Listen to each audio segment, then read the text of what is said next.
Well, good evening, everybody. You got the B team tonight again. I'm sorry. Steve's 25th anniversary is tonight. So he is wining and dining his beautiful bride. So we'll celebrate that. Yeah. My wife. Does anybody read Anne of Green Gables? Did anybody read that when they were kids? My wife loves her. It's one of her favorite things. And the lady who wrote that, she actually was married to a pastor. And she had a great quote. Those who God destroys, he makes a pastor's wife. So have pity on the poor spouses. They go through a lot. But that's actually in our home. So when I invite you guys over, you can have our great quote. But anyway, we are exploring the reality of the end of Paul's life tonight. And we're just about to the end. We have one more shipwreck to go, and then we're in Rome. So Luke's account will end for us. We know a little bit of what happens afterwards, but it's still a little fuzzy for us. But this, I think, is important because so many times we want to dismiss the end of the story because it doesn't sound spiritual enough for us. And I think in many ways it is the most spiritual part of all of Acts. It's kind of a parable of the way life goes with us making choices, us trying to follow God's will, the world happening. It kind of is like a shipwreck. I think sometimes as kids, and I mean that spiritually, we get a little mouthy when we think about what God's going to do, right? Have you been involved in those conversations? Well, God's not going to let me fail. God's going to grab me. Absolutely, we can take faith in God, and God is going to help us. But don't think for a minute that if you do something stupid, God's not going to let you learn the consequences of the stupidity. I remember as a kid fighting with my cousins, and it was a big family gathering, and I told my dad, they're doing this, and Dad said, well, it's fine, we'll take care of it. Well, my little 6-year-old mind interpreted that as my dad's going to spank you. So I went over and told my cousins, you're in for it now. My dad's going to beat you. That's not what he said. He said, we'll take care of it. It's going to be fine. So I think we do a little of that with God, right? He said, I will, at the end of the day, on the day of days, I will make it all right. I will bring you home. I will deliver you. And we think, yeah, he's going to beat up who I don't like, or he's going to whatever. Please understand, the scriptures are very clear, and we'll see in Paul's example here, we still live our life. We still make choices. God is in the middle of that, but he wants us to learn and to grow. He protects us where he can. Other times, he knows we'll learn from the hard way. I mean, true confessions. Do you learn more about God? Are you closer to God when it's easy or when it's hard? I have to confess that. So we'll go with Paul on this final journey, kind of summing up everything that's happened. We need to finish up the trial, though, in chapter 26. This is Paul's, finally, well, for us, his last trial. He'll face more in Rome. But remember, he is before Festus, who is the new replacement Roman governor. He will not last as long as some of the others. He's pretty quick in out. But his marching orders, this Festus, were to make peace, if he could, in the country, to de-escalate. The Romans seem to know that it's going to blow up. And so Festus is reaching out to the power brokers that remain in the country, and he's trying to, as Romans do, make a deal, make alliances, bribes, threats, whatever it takes. And so Paul is kind of a useful pawn in this. If they can appease the crowds, the terrorists in Jerusalem with Paul's head, it seems pretty clear that Festus is willing to do that. But Festus at the same time is also trying to ingratiate himself with a man named Agrippa. This is Herod Agrippa II. This is a grandson of Herod, and they call him Herod the Great. Man, he should be Herod the Terrible or Herod the Evil. Remember, he is just horrible king at the time of Jesus is born, and everybody says he's terrible. The only reason they give him the title great is because he built a lot. I don't think that deserves the great title, but anyway. So I think we stopped about verse 15, if my memory serves. We did learn what we hadn't before, that Paul confirms to us that Jesus spoke to him in Aramaic, which is really interesting to me. Remember, Aramaic is the old language of the Babylonians. When Israel was in exile, when they lived in Babylon, they stopped speaking Hebrew, except for religious purposes, and they started speaking the language of the empire at that time, the Babylonian Empire. And so they will keep speaking Aramaic up for centuries, up until this revolt. Then they'll stop. So parts of our Bible end up being written in Aramaic. It's Hebrew, and then you get Daniel, and suddenly they're speaking Aramaic, which is really bad for first-year Hebrew students, because you start reading it, and you're like, I don't understand any of this. It doesn't make any sense. And then you realize it's a different language. That's why, you numbskull. But those kind of reality checks, I think, are important. Wonder what language Jesus speaks in heaven now? We assume it's English, but it may be Aramaic. We all need to maybe brush up on our Aramaic. It's How close the dialogue was with American Hebrew? Were they close at all? you know, it's like everybody says, Spanish and Italian are close, right? But I don't think Spaniards understand Italian. I mean, I get a little of it, but it doesn't roll off the tongue. It's everything's close, but it's off. So, but let's pick up verse 15. So Paul is deep in his vision. He's asking who this vision character is. Who are you, sir? And the Lord replied, I am Jesus, the one you are persecuting.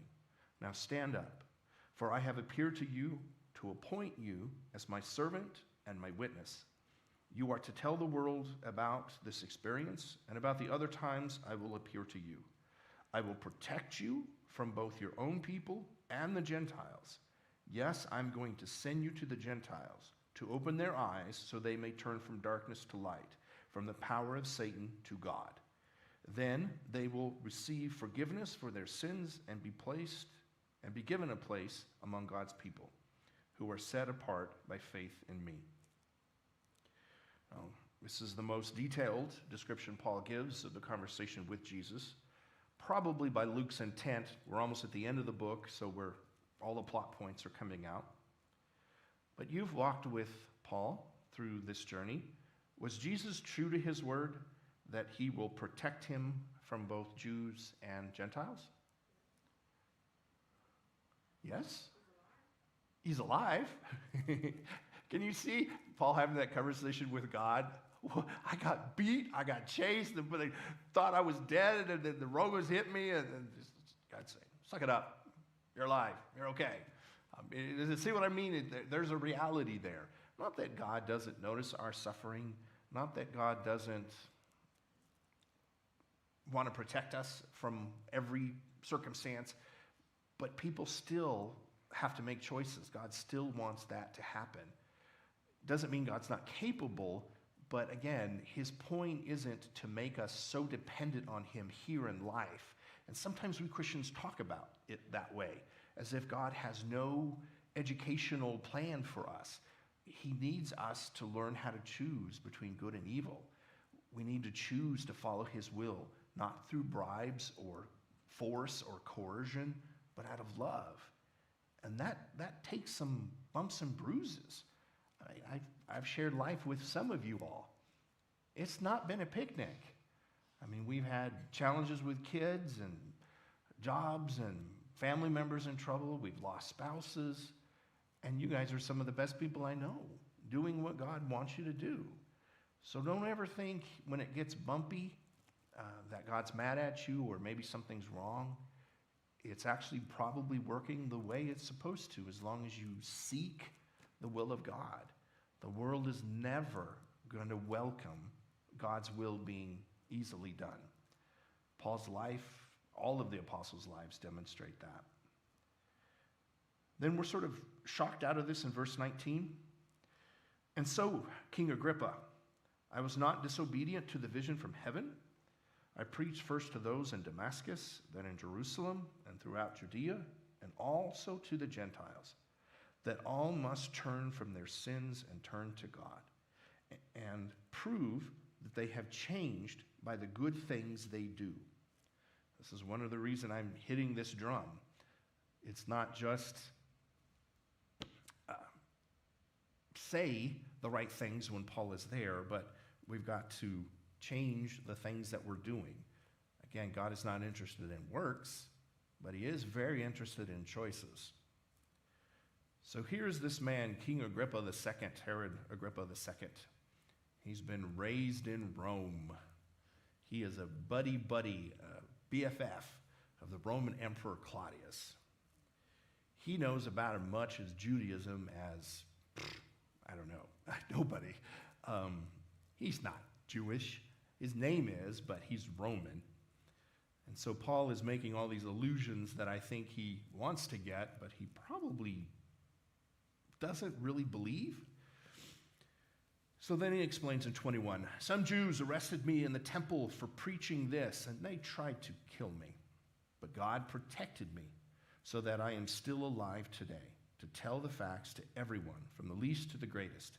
I teach nothing that the prophets and Moses, I preach nothing except for what the prophets and Moses said would happen, that the Messiah would suffer and the first to rise from the dead as a light to the Jews and the Gentiles alike. That's pretty involved, what Paul said there. Christians generally get a sense of this, but there was a prophecy very prevalent in the first century that God would call together the tribes of Israel like he did in Exodus. If you remember reading in Exodus and Deuteronomy, there's very literal descriptions of their marching order when they were with the tabernacle. Does this ring a bell for anybody? So God described, you put the tabernacle in the middle, and then 3 tribes go forward, and then 1 tribe above that, and then two tribes here, and it seems all very odd that God would care what order they marched in. So the prophecy was alive that this is the way Israel would be arrayed on the day that God came back. That when the end times came, the tribes would present themselves again, and God would be in the center, and he would give judgment, in essence. So Paul is taking that image and comparing it really to Christ, that this first ordering of the tribes is the place that Jesus will appear. Now, I say all this so that you get Paul or Festus's comment, verse 24. Suddenly, Festus shouted, Paul, you are insane. Too much study has made you crazy. So if you ever wondered really what the Romans thought of the Jews, this is it. Romans think the Jews are crazy, they think they take their religion too seriously, and they bury themselves in books. It's true, but you find God in these books. And Paul has certainly done more than just study a bunch of ancient scrolls. He's lived out this call he had from God. But, it's really hard to read the mood of these next couple of verses. I think it's meant to be a little humorous. But there are no markers, no indicators, and it's really argued a lot in commentaries and just language. If we really can tell, are they insulting him or are they being tongue-in-cheek? And you guys can decide for yourself. So was Festus trying to be funny? Paul doesn't miss a beat, and he says, I'm not insane, most excellent Festus. Again, Paul has been very careful, Your Excellency, King Agrippa, to call him king. He's not king of anything. He literally, the Romans keep trying to give him countries to be king of, and the people are like, we don't want him. So, and Festus, Governor, Excellency, Paul knows the etiquette. I am speaking the sober truth, and King Agrippa knows about these things. So Paul is very clever at moments. Again, Agrippa wants to appear to be the Jewish expert to the Romans. He doesn't know the first thing about what Paul's talking about. But of course, Paul's going to maneuver him where he's like, yes, what he said. I speak frankly, for I am sure these events are all familiar, for they were not done in a corner. So, hey, Agrippa, all this prophecy I'm talking about, the tribes being arrayed, this is deep rabbinic stuff. You know what I'm talking about? No. And King Agrippa, do you believe in the prophets? Now, he's trapped here. And what kind of trial goes this way where suddenly the defendant starts asking the king and the governor questions? So, as a Jewish king, should Agrippa believe in the prophets? Of course. Any Jew hears that he doesn't believe in the prophets, they'll reject him. Paul's saying, well, if you agree with the prophets, then of course you agree with me. And that would get Agrippa into all sorts of trouble with, again, the zealots, the terrorists that are running around the country. So Paul's got the argument here, but he lets King Agrippa off the hook. What does he say? I know you do. Don't you love Jesus? You'd ask somebody. I know you do. So how serious is all of this? King Agrippa interrupted him. Do you think you can make me a Christian so quickly? Now, how do you take that statement? Is it humorous? Is he saying, really, you're going to convert me in your trial? Or is it vindictive? You think you can make me a Christian? You see what I mean? We have no way of telling the tone of this. I think it's a little lighthearted, though. Paul replied, and again, this is a great response. Paul replied, whether quickly or not, I pray to God that both you and everyone here in this audience might become the same as I, except for these chains. That's funny, isn't it? I mean, that's what I mean. It's got to be a little rapport that the three of these have kind of thrown out. I mean, Festus has shown that he hates Jews. Yeah, thank you, Roman, we knew that. Agrippa has pretty much shown, I don't know what you Jews are talking about, and I'm supposed to be the king of them. And Paul is being good-natured, and yet still very much trying to win them to Christ. And I love that about Paul. He's been in trial after trial after trial. People lying about him, changing the accusations. He sort of gets lost in these procedures that they keep changing, but it doesn't matter to him. He keeps trying to do what God asked him to do. And that's what I mean. In life, we may get a lot of things wrong, but if you really, in your heart of hearts, seek the will of God, he's going to know that, and he's going to help that along. He's not going to leave you at the mercy of Agrippas and Festus's. So we have the power to get ourself on that road. Doesn't mean the road won't be bumpy, but we'll get there. Verse 30. Then the king, the governor, Bernice, remember, she's the sister of Agrippa, who was a little too friendly with her brother. Everybody, and I say this, Roman and Jewish sources say, yeah, there was something going on between those two. It was too creepy. But anyway, she was there, and all the others stood and left. As they talked it over, they agreed, this man hasn't done anything worth of death or imprisonment. And Agrippa said to Festus, he could be set free if he hadn't appealed to Caesar. So we've sort of seen this before. Paul was afraid that Festus was going to try to have the trial in Jerusalem. And we know, what did the terrorists like to do to people on trial in Jerusalem? To kill them. It's not that the trial was going to be bad, it's just getting to the courthouse, their equivalent, you would be killed. They had plans and plans to assassinate people along the way. So Paul had played his trump card. Was it right? Was it wrong? God used it. God wanted Paul to end up finally in Rome. And this is the tool that's going to be used to get him there. But sit in that moment with Paul. I've been through all of these trials. I've barely escaped the terrorists. The Romans have mistreated me. Then the Romans helped me. I've moved from one governor to the next governor. And all this is done. And God, I'm still not free. I still can't go home. I still can't see my family. I still can't see the other apostles. I think it would be so easy for anybody to give up at this moment and say, God, what do you want from me? Are you trying to kill me? I mean, Steve loves, and he's right, that Luke is paralleling Paul and Jesus eventual death. So how would you like me to do that for your life?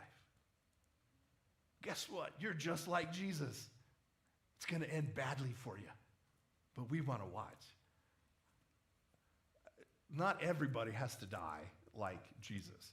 I mean, we do have to die to our sins, but we all have to fulfill the purpose God intended for us to do. One of the best things you can do is figure it out. Is it easy? No. It wasn't even when Paul knew what he needed to do. But to pursue what God made you to do is what you should be after. So all of this, Paul could have been set free, except for his appeal to Rome. We go to chapter 27, and instantly I think you'll feel the difference here.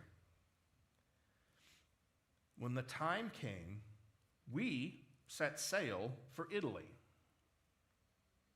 That sounds different. What sort of grabs you? We? Yeah, who's we? Who is we? It's Luke. Imagine the devotion, the love, the camaraderie, the faith that Luke has. He's a Gentile Christian. He stayed with Paul. He apparently was somewhere in the vicinity, not perhaps with Paul during the trial, but he's caught up with him before they ship him off. And so, hey, guess what? I'm taking a trip to the Death Star. Do you want to come with me? Sure, it'll be fun. Now, what they're not telling you is that it is late fall. We're going to find out this in a minute. There was a great deal of maritime economy, shipping that went on in the Roman world, but there was incredible loss of ships. And they just didn't sail in late fall through the winter, because that's when the storms are the worst. Remember, a great Roman sailor always sails within sight of land. So when the ship crashes, they can swim, okay? It's not if the ship is going to crash, it's when. The Greeks are a little better sailors, but the Jews are the absolute worst. I mean, think of it historically. Have you ever seen a great Jewish admiral? I mean, Jews have a phobia of water. I'm talking about in ancient times, that rivals cats. Every evil thing to them happens in the water. I mean, it's just all over Scripture. From the beginning, evil is said. Remember, we've talked about the Tehom. It's the deep waters. That's where they think evil comes from. Jonah, that story. Solomon built a fleet. You know, Solomon could do anything. 15 minutes later, the fleet sinks. The Jews in water don't go well. So, yeah, getting on a ship, going to Rome at the bad part of the season, we're in trouble. Paul and several other prisoners were placed in the custody of an army officer named Julius. He was a captain of an imperial regiment. A couple of things we can discern from his name. He's only got one name, so he's not a Roman citizen. He's not a native Roman. He's probably a freedman, which is another one of these slaves that have been lifted in life. And usually they pick a name reflecting the conditions of their freedom or just the general condition. So he may actually date back to Julius Caesar. So we had Julius Caesar, Augustus, and then Claudius. And then we're moving into Nero. So it wouldn't have been that many emperors before. But That's all we can suspect about this man. He is an officer. They also have Aristarchus, a Macedonian from Thessalonica. And remember, what do they think of Macedonia? Yeah, it's like the dog poop on your shoes. It's the bad part of Greece. Nobody in Greece likes Macedonia. They're barbarians. They're wild. Alexander the Great came from Macedonia, and the Greeks are still bitter about it. But this is not a Roman super military vessel. We got some old guy that used to be a slave, and we've got this Macedonian who nobody likes. We left on a boat whose home port was Adramyttium, which would be further east. It was scheduled to make several stops at ports along the coast of the province of Asia. So this is pretty typical. They don't spend nights out at sea. They use these triremes, and I should have brought pictures of them. I'm sorry. They're not large boats, although Paul will get on a large one eventually. But they pull in for the night, basically sleep at the docks, and then they'll go out the next day. The next day, we docked at Sidon. This is one of the old Canaanite cities. Julius was very kind to Paul and let him go ashore to visit with friends so they could provide for his needs. So again, this is very, very kind. They're very trusting of Paul. Probably not so of the other prisoners, people that have been convicted or for some reason need to be transported back to Rome. But remember, Romans do not put you in jail. They will only keep you alive if there's some overwhelming political reason, and even then they're not going to feed you. So Paul has to rely on either his own resources or support from family and friends. That there's Christians in Sidon is extraordinary. Sidon is one of the old, like I said, Canaanite cities. They call them Phoenician cities now. But these were the baby burners. This is the hometown of Satan. I kid you not. They worship the god Baal, Baal Zevul. And yet the church has made inroads there. So it's the Romans physically had to stop the Phoenicians from sacrificing babies. When Carthage fought Rome, Carthage was an old Phoenician colony that had grown up. I mean, it really was this battle of two really evil empires. But the church is changing the world. Putting out to sea, we encountered headwinds that made it difficult to keep the ship on course. So we sailed north of Cyprus, between the island and the mainland. We passed along the coast of the provinces of Sicilia and Pamphylia, landing at Myra, in the province of Lycia. There the officers found an Egyptian ship from Alexandria that was bound for Italy, and he put us aboard.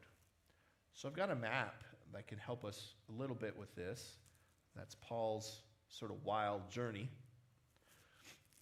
So it looks like what they were going to try to do is hug the coast again, moving up into Asia Minor, and then probably trying to cut across.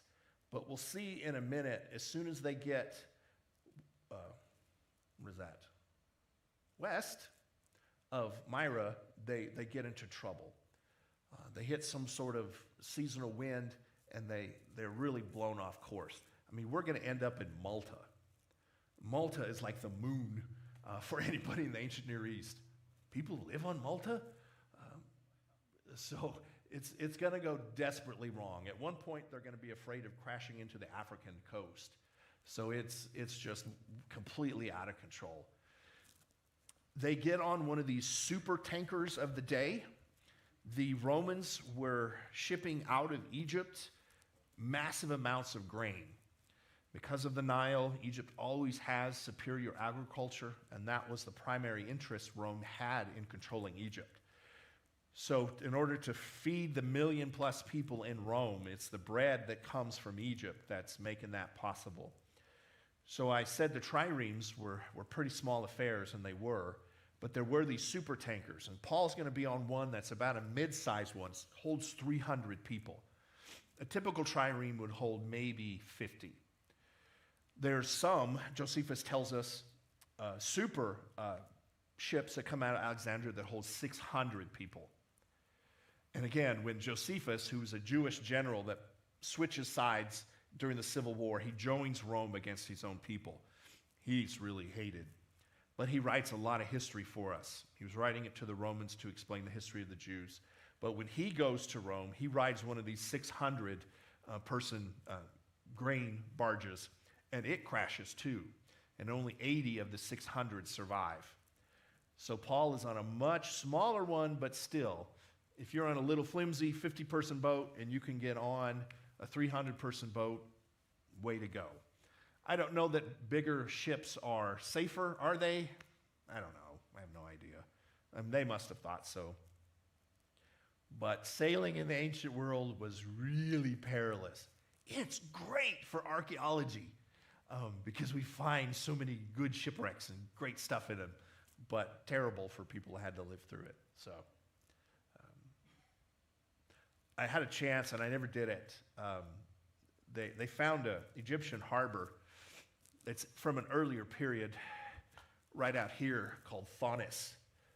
And I had a chance to go dive and look at some of it, and I never did it. One, because diving in Egypt is like playing Russian roulette. It's just really sketchy. And I had a kid at home at the time, so I didn't want to do too crazy things. But I kind of regret it. They found a lot of ships. Again, this is earlier than Paul's times, but some of those super tankers were probably out there as well. So anyway, the Egyptians are not particularly good sailors either. They're a bit like the Hebrews. They tend to crash a lot. But we'll get to Paul's journey. So he put us on board. This is verse 7. We had several days of rough sailing. After great difficulty, we finally neared Sindus. But the wind was against us. So we sailed down the leeward side of Crete, past the cap of Salmone. So they're trying to slip around Cyprus and realize the great detail that we have here. Luke is a witness to this, like we've noticed with the we. He is giving us a blow-by-blow, probably from his diary. So we're going to read a lot of this detail. And I'll just ask you, why is this here? Why do we need to know every town they went to in the coming shipwreck?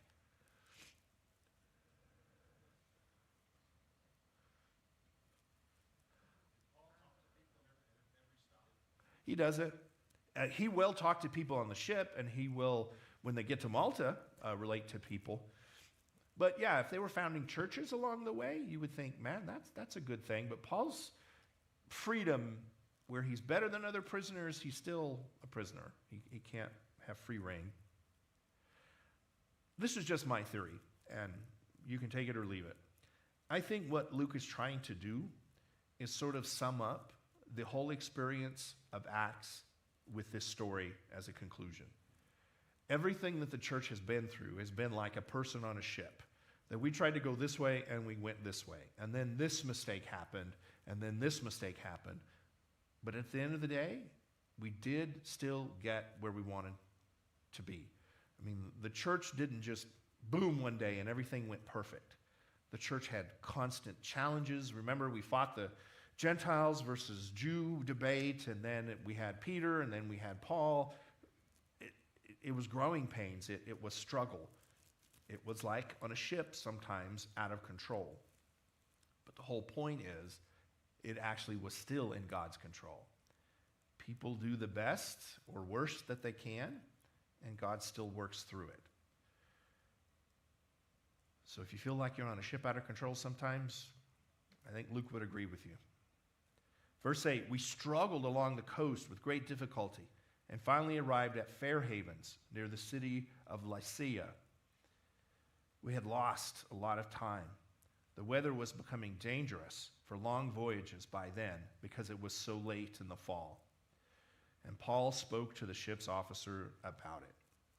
Sirs, he said, I believe there is trouble ahead if we go on. Shipwreck, loss of cargo, injury, and danger to our lives. Now again, Paul never stopped being Paul. You're on a prison transport for a guy who does this for a living. And he knows it's probably late in the season. He's probably made this route several times. And you have, as the Jews say, the chutzpah to go tell him his business. You got to love Paul. Turns out Paul's right.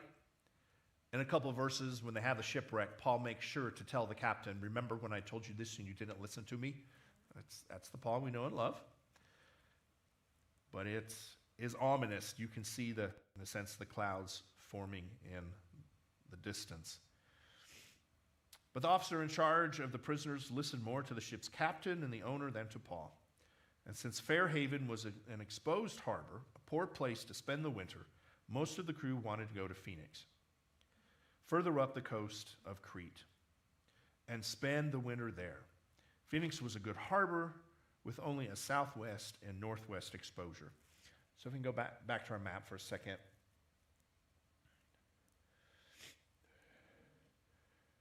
So they were trying, can you see Phoenix? Yeah. So they were afraid if they stayed south of Crete, it would be a bad place to go for the winter.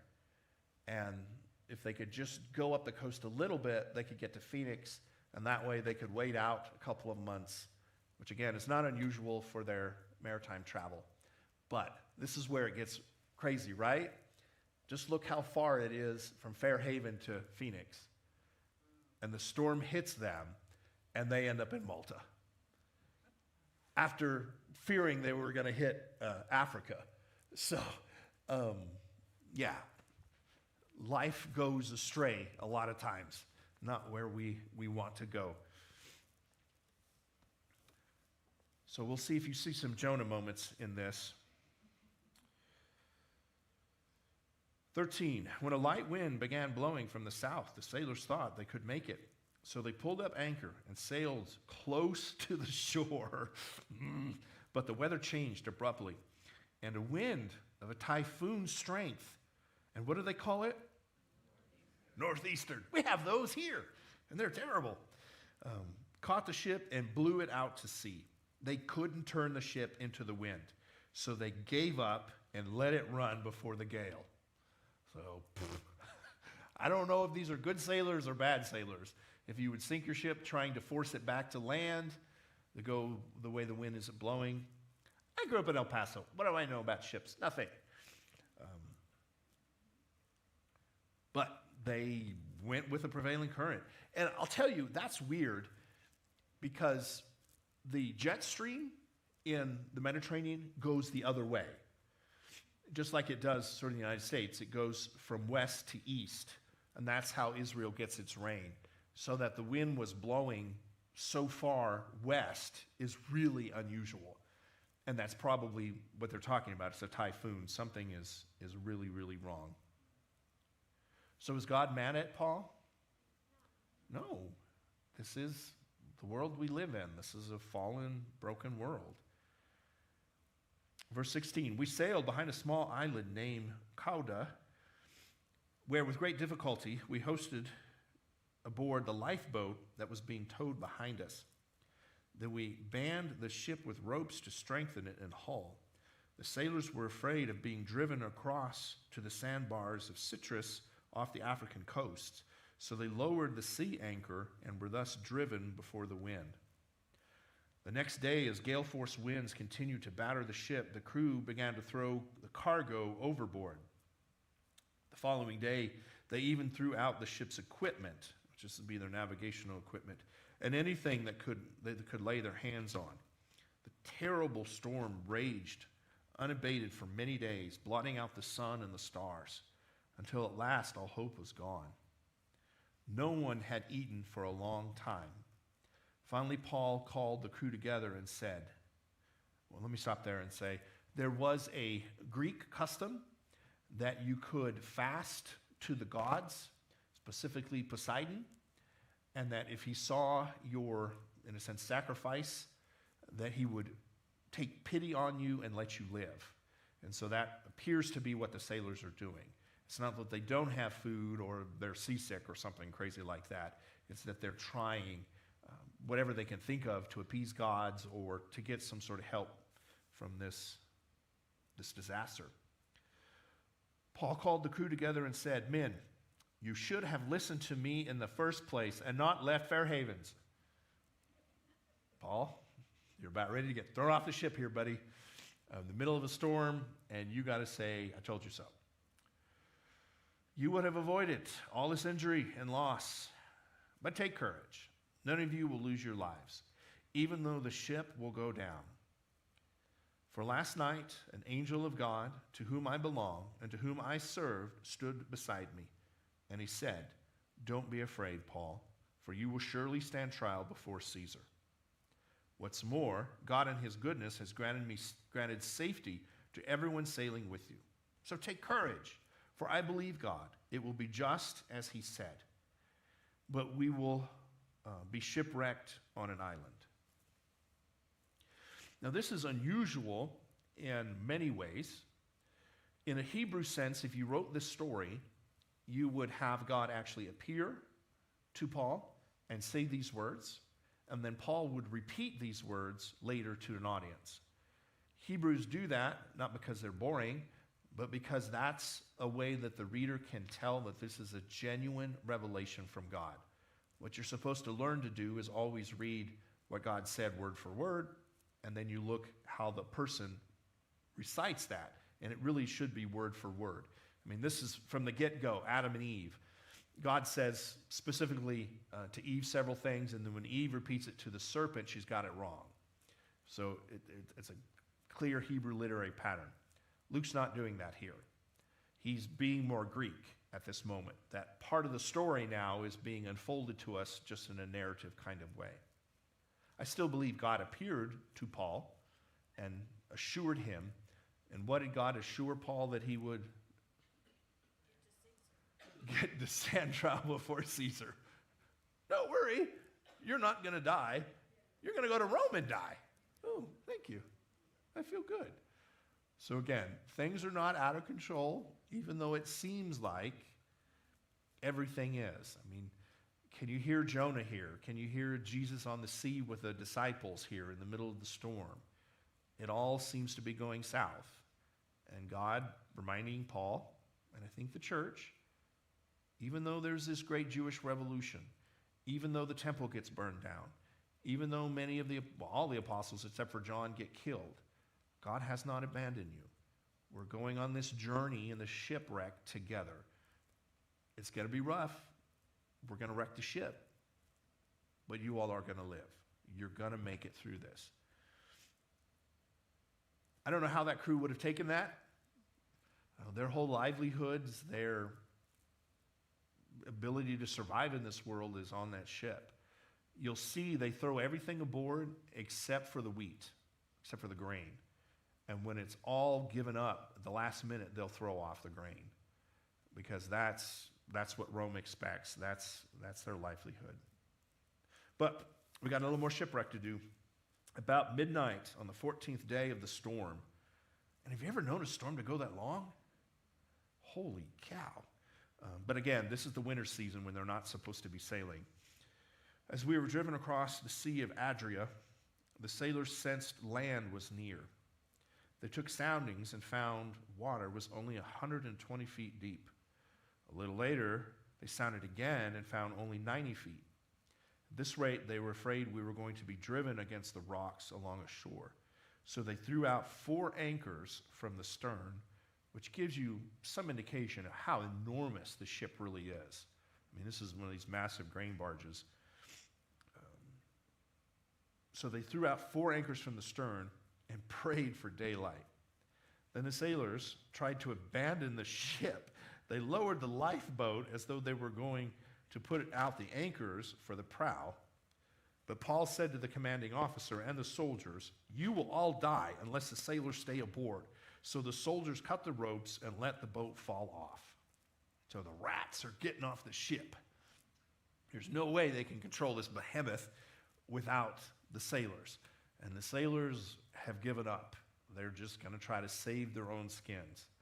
And again, Paul, the original author of How to Make Friends and Influence People, as a prisoner, sells out the sailors, gets them arrested or their escape cut off.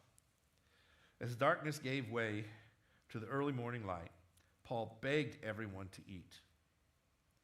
"We haven't touched food for 2 weeks," he said. "Please eat something. Please eat something now for your own good. For not a hair on your head will perish." Then he took some bread, gave thanks to God before them all, and broke off a piece and ate it. Then everyone was encouraged, and all 276 of us began eating, for that was the number we had aboard.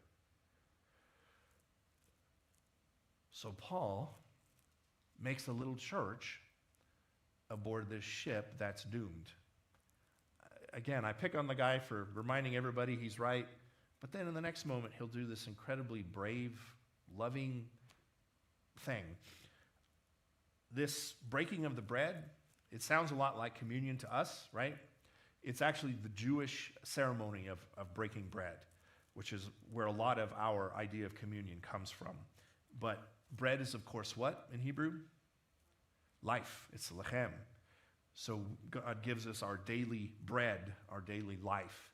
And so it is this kind of a prayer that the Jews go through to thank God for the life that we have today and to rely on God for the life that we're going to have. Can you imagine 276 sailors, probably all sorts of nationalities? You got Romans, we got Macedonians, we got Egyptians.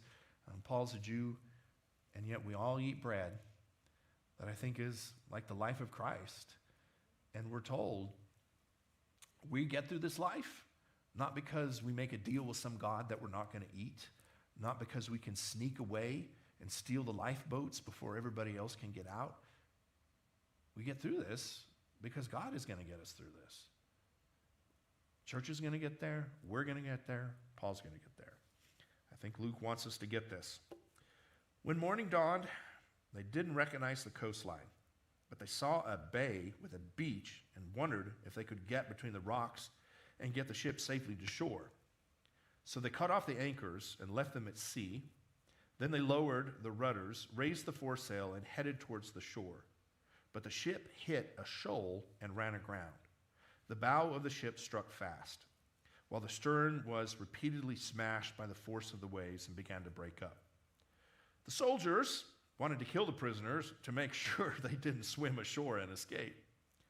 But the commanding officer wanted to spare Paul, so he didn't let them carry out their plan. Then he ordered all who could swim to jump aboard first and make for land. And he told all the others to try it on planks and debris from the broken ship. So everyone escaped safely ashore. So where in the world did they land? If we go back to our map, Malta. And look how big Malta is. I mean, can you see it? I can't see it yet. It's itty bitty. Yeah, the word is bigger than the country. Now, Malta will have later fame. It's a Crusader site. There's a Malta order. I think Europeans still sort of travel to it today off the coast of Sicily. But yeah, the only little spot of land that before you end up in Africa is Malta. So thank you, God. So for 2 weeks, from Fair Havens out through Malta, they were just completely out of control. You know, it'd be fun to make a map of your life, wouldn't it? Where you intended to go, where you wanted to go, where you tried to go, when you totally got off course. My wife and I, there were so many ways we should have met earlier in life, and we never did. Lisa and I lived in the same apartment complex in Lubbock, Texas, 3 years apart. She would have been my neighbor. I went to undergrad at Texas Tech, and she went to law school. So when I left Lubbock and left that apartment complex and went to seminary, she moved in to do law school. I mean, there's so many things like that where we should have connected. My youth minister was her FCA coach when she was a golf pro in El Paso, and yet we never met. Just so many things like that. So I think it would be fun. Or what a gift you could leave your kids if you could say, I don't have all the answers, but let me draw for you just a little bit of a map of what I think God has done for me in my life. I mean, the horrible times when you lost kids and you seemed to be at sea for 2 weeks and death was all that was welcoming you. But then we found Malta, this little bitty island that, I mean, even the Romans, it's relatively close to Italy, but the Romans are like, Malta? Where's that? Does somebody live there? Luke is going to sort of express some of his prejudice. He calls the people on Malta barbarians, barbar, because they don't speak Greek. They don't have any Greek culture. So it's like Gilligan's Island, you know, when they find these wild people living on this island. It's not like we're on the trade routes anymore, folks.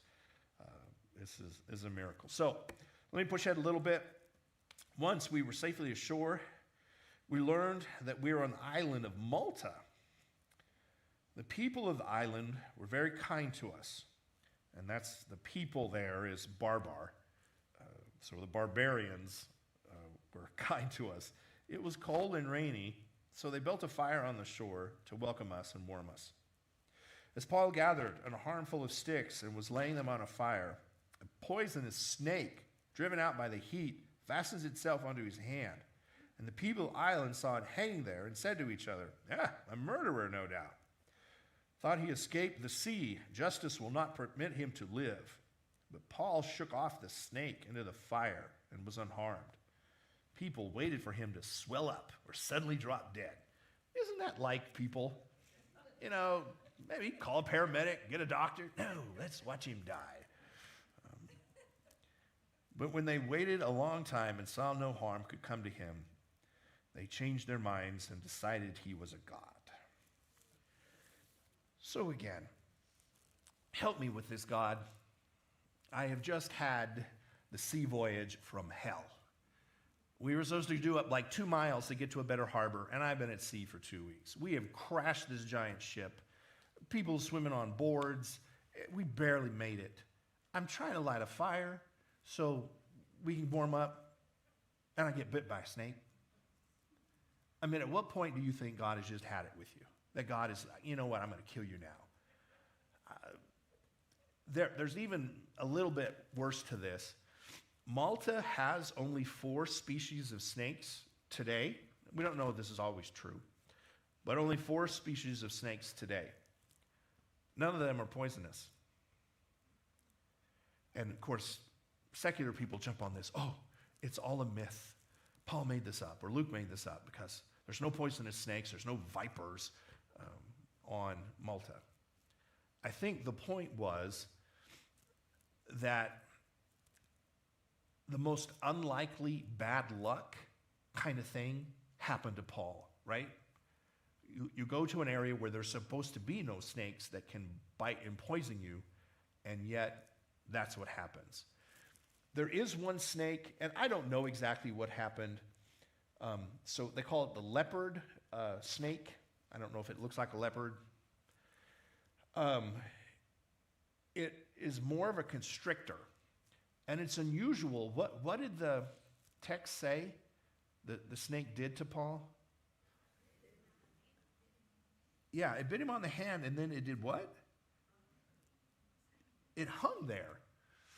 Now, I grew up with rattlesnakes and sidewinders. They're nasty. And they bite you, but they don't hang on, do they? No, they pierce you, and then they go away, so they're not hurt with you. Maybe it was something like this, that because a constrictor will grab onto you. It'll bite you still, but it'll hold on to you. But why they thought it was poisonous, I don't know. Certainly the natives of Malta would have known. So I believe in full honesty when it comes to scriptural things. We don't need to hide anything or just say, well, it's faith. But it's possible that another type of snake lived there. Again, Malta is not anywhere that people really knew in the ancient world. Again, there's no Roman layover, there's nothing. So it's the middle of nowhere. They could have killed him off. It's interesting today, the people of Malta have this fairy tale that Paul, because he was bit by a snake, he changed all the snakes, and that's why they're not poisonous. All right, I don't think that nonsense is true. But I think something happened, and if you look at the way a lot of ancients treat snakes, snakes are representatives of divinity, right?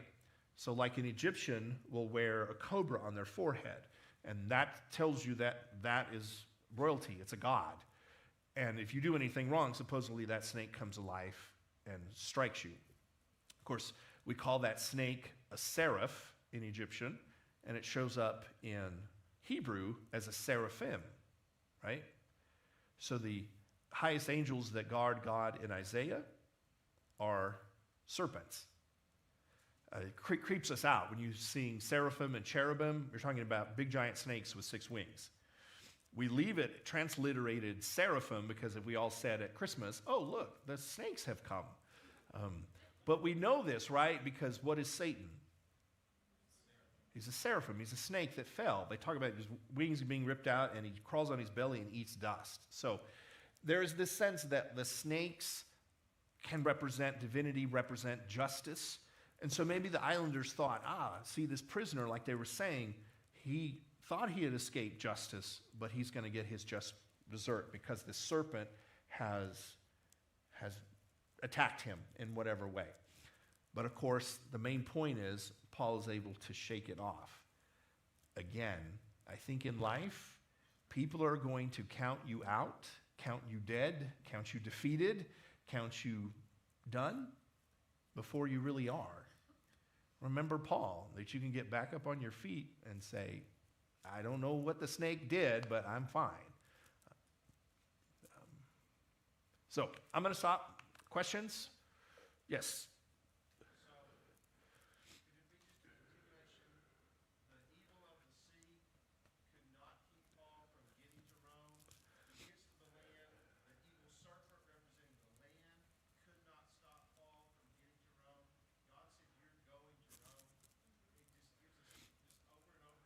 Yeah.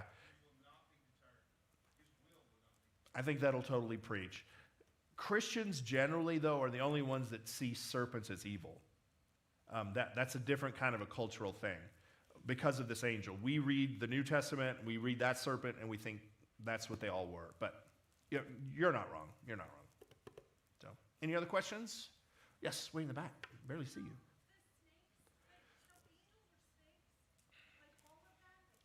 No. There are a lot of different kinds of angels.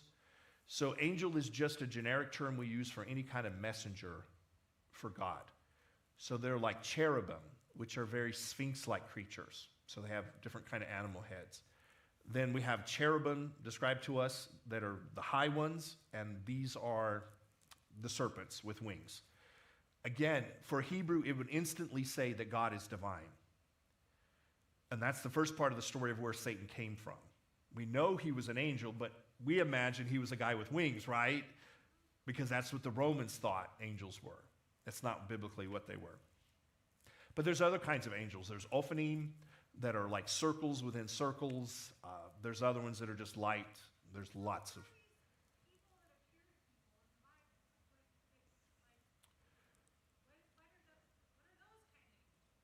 Yeah.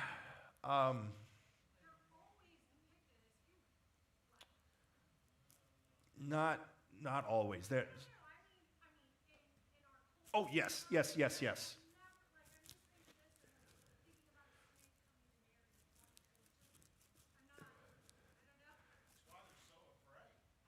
Right.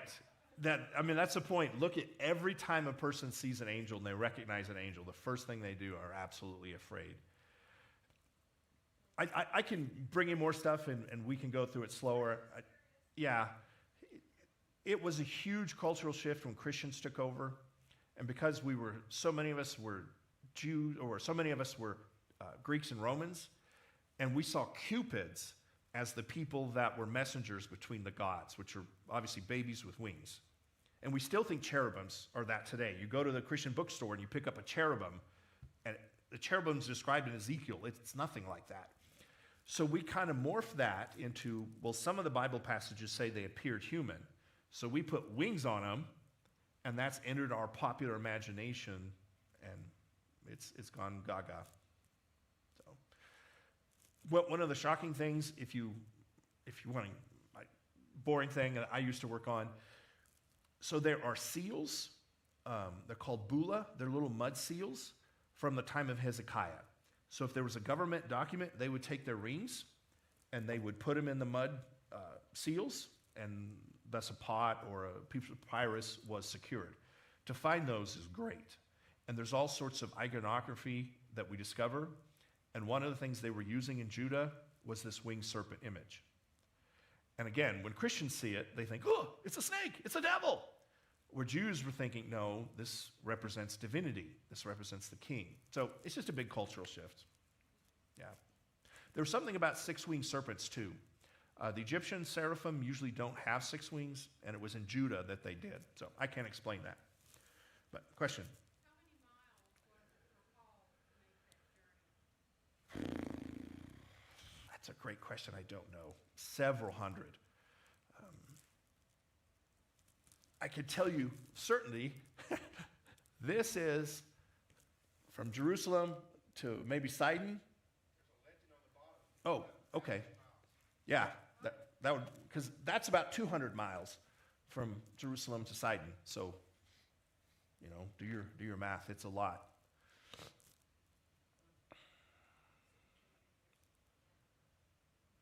And how fast was that storm blowing them that they made that distance from Crete to Malta?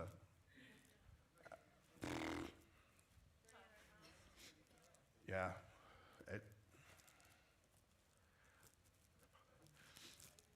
It's like when you get off the plane and you look at it and you realize, this thing landed? It's one of those miracles. Yeah, the little bitty wheels, yeah.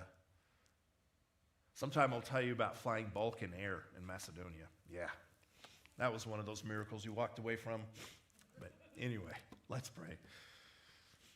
Father God, we give you thanks that you might teach us tonight when we're not in a storm, that you are with us in the storm.